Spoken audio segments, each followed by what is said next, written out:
to us, short of squeezing the barrel of a gun, they will never listen to us. That is our experience as a minority in this country. If we want to attain the objective of what we are saying here, what we have been saying all along, let's put this into action. Tomorrow, if possible, kailangan malaman ng dispensation na ito, now that they have declared the continuity of this dispensation with Rojas, with Morrison we should act. This is a continuation of non-performance, almost everything. Kung ano ba muna natin?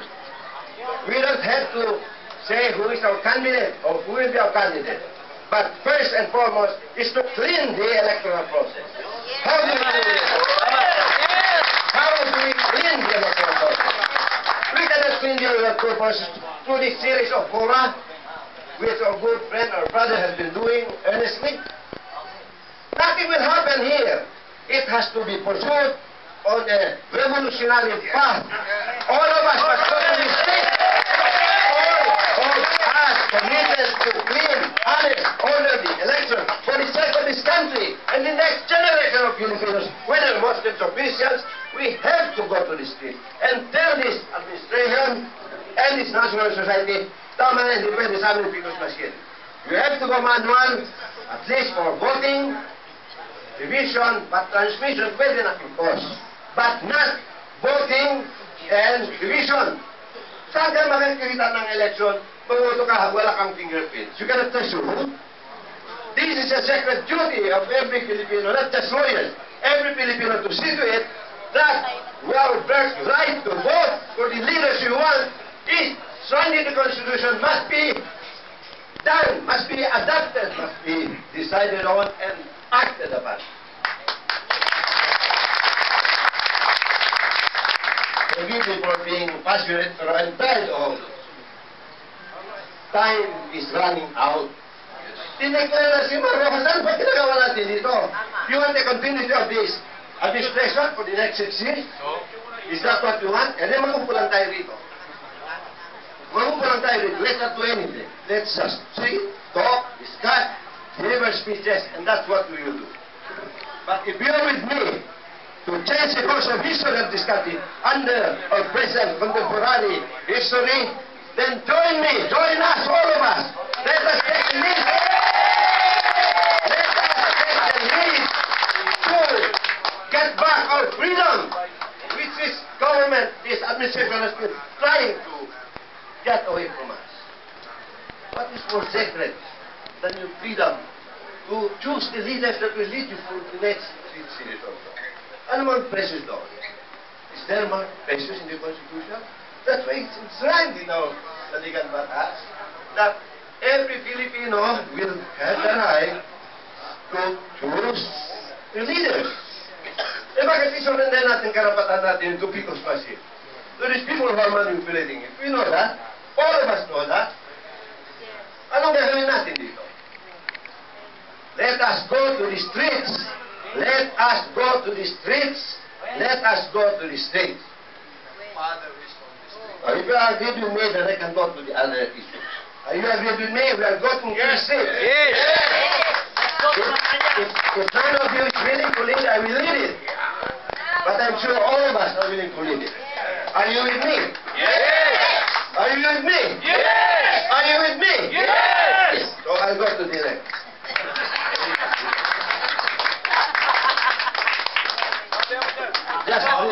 Just three short issues. Three short points.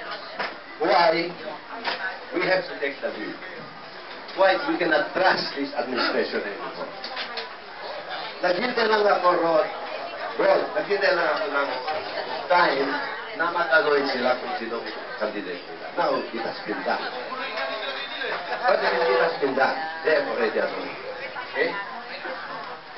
Having been anointed, this time I now put everything on the table and everything I know to be known by everybody here. Why not Marrojas? And why not anybody anointed by this administration? First, Did you remember, or do you remember the Zamboanga Siege?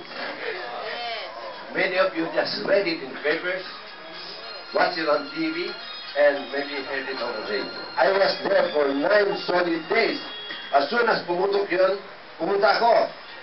Walang pang sense or whatever. I was there because I have brothers, sisters, nephews, nieces. Many of my relatives, about 100 of them are in Zamboanga City. So I want to be with them. So I was there for them. You know what really exactly happened, Colonel? Many do not know this. Because it has not been spoken, it has not been written about, it has not been chronicled in all this broadsheet, it has not been spoken over radio and even TV. Why? Kontrolado ang media. Maybe the most we have is only 10%. And what is 10% of 100%? That's what happened. So this is actually what happened. The MNLF, the Moro National Liberation Front, always went into request for permits to hold rallies and marches. They have done that in Davao, Marawi City, Cotabato City, Jensan. So what made Zamboanga an exception? Hindi binigyan ng permit. In short, it was provoking the Moro National Liberation Front. Ben Climaco is just a facade. He's a weakling. He's a weak leader. There are people behind him. And so, when this happened, Marojas and Aquino were right in Zamboanga City. All of us were happy to know that the President and would-be maybe anointed one, and even the Secretary of National Defense was there. So akala namin, they were there to resolve this issue. To resolve the issue. You know what happened? Instead of resolving the issue, pumutok. Not that the MLF had the first gunshot. None. They were provoked into it. That's what exactly happened in the Zamboanga siege. I was just waiting for this. Maro has to be anointed because he's a culprit. He's with him, with Aquino and all the others who were with them. Kaya hindi ako nagsalita noon. Hinintay ko because it's useless for me to tell about Marojas. He's not anyway running. But he's now running. He's been anointed. So that's the first issue we had all against him. Not only Muslims, because many Christians, just like Muslims, perished in that long siege. Second, ito lang Pilipinas under these words that I know, mas mahalaga ang foreigner kaysa citizens niya. This must be a stupid. There is no other word that I can use but it's stupid. Kasi yung stupidity, walang hospital dyan eh. Pag sirang ang ulo mo, you can go to psychopathic hospital, yung mental hospital. Psychological imbalance, meron pa na yan. Pero pag stupid ka, wala talaga. And that's how I characterize this administration for stupidity. What did they do? They threatened no less than the Sultan of Sulu, the late Sultan Emmanuel Kiram with arrest. That's why Chairman Musori went immediately to Malika village. I was there. He said, Sultan, if you'll be arrested, we'll fight them. I was there.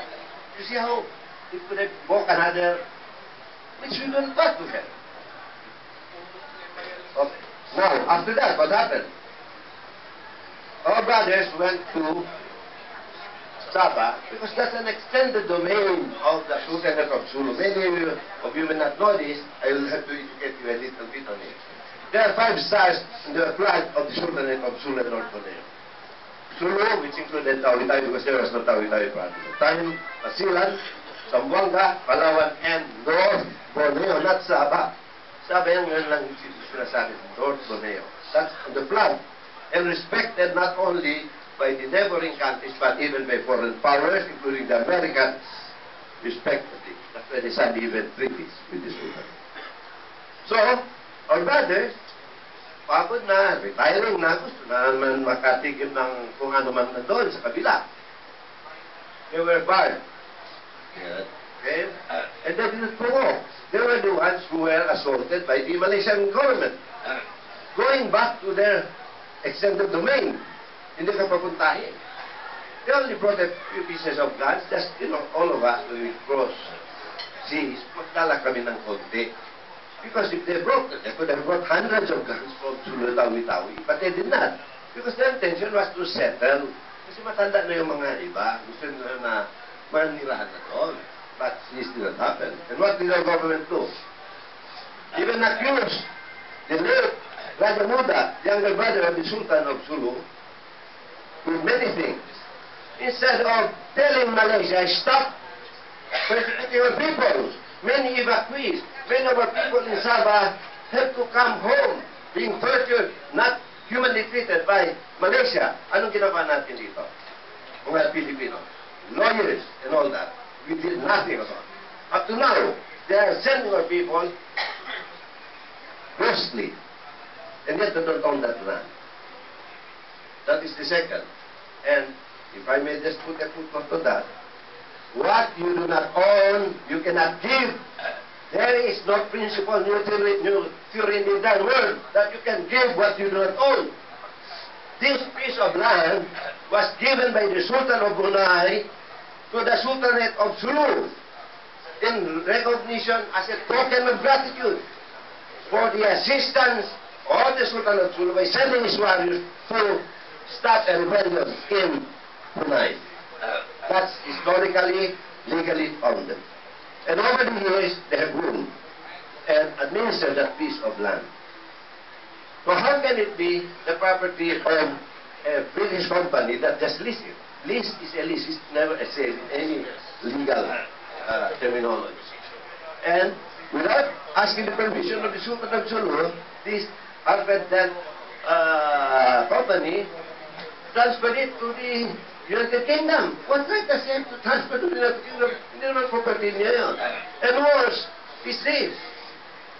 The United Kingdom, the United States of America backing it up because yung Federation of Malaysia kakawan nila yun eh. Because they want to control that part of the globe. What the United Kingdom, England, and the United States did, nilipat doon, pinasama sa Malaysian Federation. Anong karapatan ng Kano? Anong karapatan ng British to have that included in the Malaysian Federation? None.